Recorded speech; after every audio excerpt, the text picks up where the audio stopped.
بسم اللہ الرحمن الرحیم۔ صحیح بخاری کتاب ایمان کا بیان، باب آدمی کی اسلام کی خوبی کے درجات کیا ہے، حدیث نمبر 42۔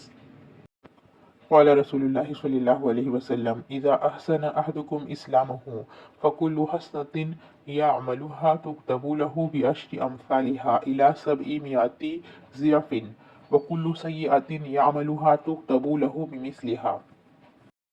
ترجمہ: رسول اللہ صلی اللہ علیہ وسلم نے فرمایا کہ تم میں سے کوئی شخص جب اپنے اسلام کو عمدہ بنا لے، یعنی نفاق اور ریا سے پاک کر لے، تو ہر نیک کام جو وہ کرتا ہے اس کے عوض 10 سے لے کر 700 گنا تک نیکیاں لکھی جاتی ہیں، اور ہر برا کام جو کرتا ہے تو وہ اتنا ہی لکھا جاتا ہے جتنا کہ اس نے کیا ہے۔